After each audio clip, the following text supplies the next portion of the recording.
It won't be that unbelievable. I plan on doing that. It's pretty believable to me, but Poor Jake Paul finally falls into Mike Perry's trap.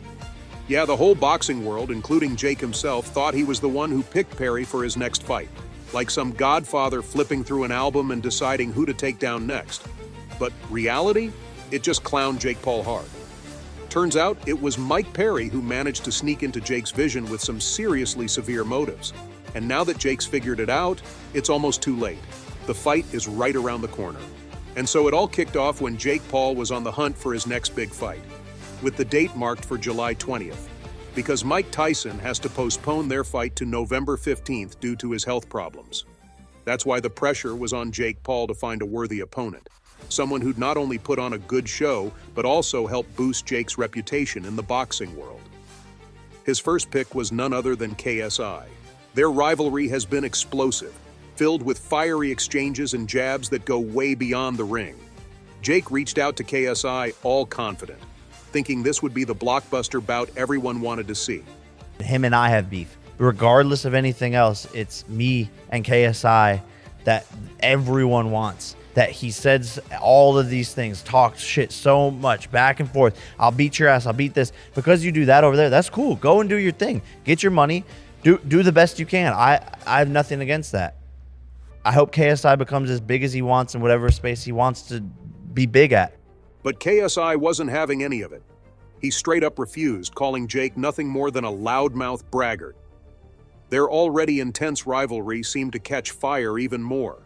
KSI didn't just decline quietly. He made sure everyone knew he thought Jake was all bark and no bite.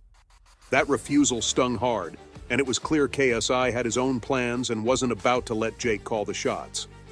With KSI out of the picture, Jake was left scrambling, desperately needing someone, anyone, to step up and take the fight. But as he reached out to other fighters, he got hit with more rejections. Everyone seemed to have their schedules jam-packed, leaving Jake without an opponent. The desperation was real and the clock was ticking. This wasn't just about finding a fight.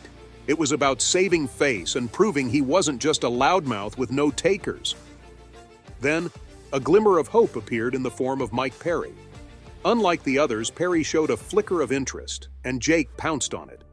Perry's history in MMA and bare-knuckle boxing was nothing short of impressive, and Jake saw an opportunity to secure a tough opponent. He didn't waste any time, quickly setting up the fight. Yeah, the news is true, folks. I, Jake Paul, will be fighting Mike Perry, Tampa, Florida, July 20th. To everyone, including Jake, it seemed like a brilliant move. But little did he know this was exactly what Mike Perry wanted. Perry, known for his brutal fighting style and fierce reputation, had set a trap. And Jake, in all his eagerness, walked right into it. Perry wasn't just another fighter. He was a calculated opponent with a plan. Now, don't go thinking Mike Perry is just another fighter. Oh no, this guy is called Platinum Perry in the world of MMA and bare-knuckle boxing for a reason. He's built a rep for being one of the toughest and most relentless fighters in the ring. His nickname is basically synonymous with brutality. Perry's fighting style doesn't leave any room for mercy. He doesn't just aim to win, he aims to dominate, to absolutely destroy his opponents, leaving them battered and broken. That's what makes him stand out in the combat sports arena. Perry's MMA career started with a bang. He made his debut in 2016 at UFC 202, and boy, did he make an impression. He knocked out Hyun-Gyu Lim in the first round, showcasing that ferocious fighting style he's known for. And that was just the beginning. A series of brutal victories followed, cementing his status as a formidable fighter. His aggressive approach and his ability to take a hit and keep going quickly made him a fan favorite and a feared opponent.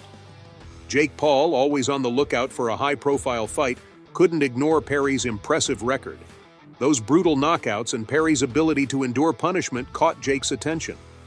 Jake saw in Perry an opportunity to prove himself against a well-known and respected fighter. The prospect of fighting someone with Perry's credentials was too tempting to pass up. Jake's team did their homework, diving into Perry's fight history.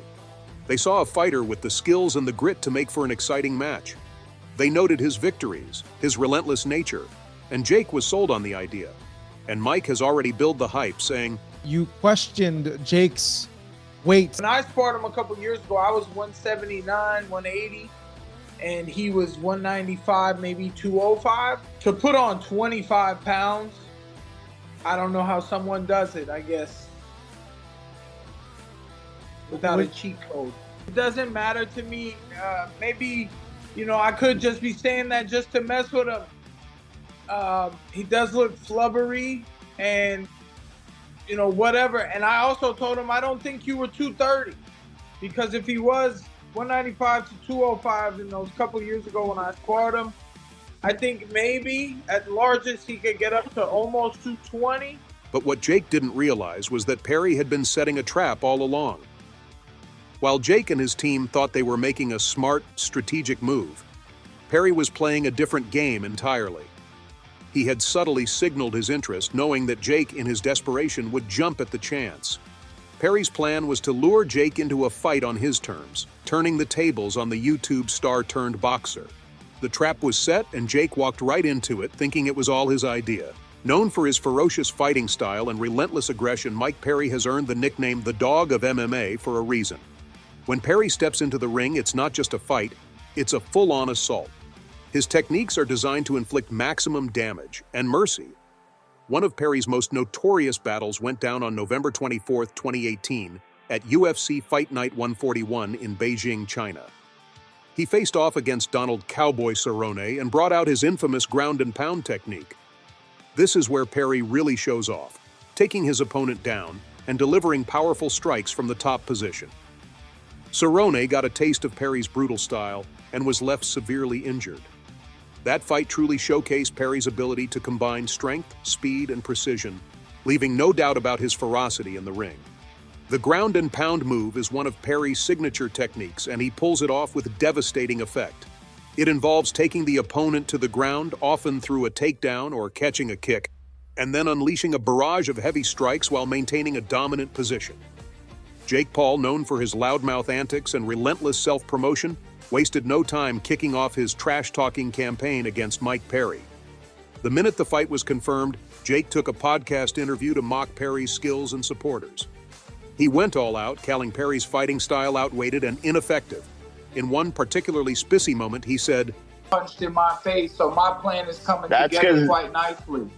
That's because what makes me good at fighting is I don't like getting punched in the face, and I practice not to. That's what I'm going to teach you in the sport of boxing, you little. It's just not bare knuckle, not a bunch of just old MMA fighters. MMA fighters just running around punching each other bare knuckle like some hooligans. These remarks weren't just to belittle Perry, they were to rally Jake's fans and create an air of invincibility around him. Jake's strategy was crystal clear. Undermine Perry's confidence and get inside his head before they even stepped into the ring. Mike Perry, though, responded like a champ. Instead of getting sucked into a verbal slugfest, Perry stayed mostly calm and composed. He replied to Jake's provocations with a few sharp remarks, delivered with an air of quiet menace. Rogan, with his meticulous breakdowns of fights and fighters, wasn't surprised by Perry's skills. He pointed out Perry's adaptability and brutal efficiency in both MMA and bare-knuckle boxing, stressing that Jake Paul needed to tread carefully. And it didn't stop there. Other experts in the combat sports arena jumped in, creating a near-unanimous agreement that Perry was a real threat. Chael Sonnen, former UFC fighter and current analyst, discussed the matchup on his YouTube channel. Never one to shy away from bold opinions, Sonnen stated, "Mike Perry is a savage. He's not someone you take lightly, and if Jake isn't 100% prepared, he's in big trouble." Sonnen focused on Perry's raw aggression and psychological toughness, noting that Perry's mental game was as strong as his physical one. Brendan Schaub, former UFC heavyweight and host of the podcast Below the Belt, shared similar sentiments. In his episode, Schaub remarked, "Jake Paul might have bitten off more than he can chew with Perry. This guy's relentless and has a chin of your own." Schaub's comment about Perry's resilience in the ring was a nod to Perry's well-documented ability to absorb punishment and keep fighting, a trait that has earned him both respect and fear. Even the mainstream sports analysts got in on the action. ESPN's combat sports analyst Brett Okamoto published an article dissecting the fight. Okamoto wrote, Mike Perry brings a level of unpredictability and raw power that makes him a dangerous opponent for anyone, especially someone like Jake Paul, who is still relatively new to the sport. Okamoto's piece provided a detailed breakdown of Perry's fighting style, noting his ability to switch tactics mid-fight and his knack for delivering unexpected knockout blows. With all these expert opinions swirling around, the tension and anticipation only grew. Each analysis, each statement added to the narrative that Jake Paul was walking into a lion's den. The experts agreed that Perry's experience, combined with his ferocity, posed a significant threat to Jake. This wasn't just another fight. It was a potential turning point in Jake's career. The insights painted a picture of a fighter who was more than capable of ending Jake's winning streak and exposing his vulnerabilities.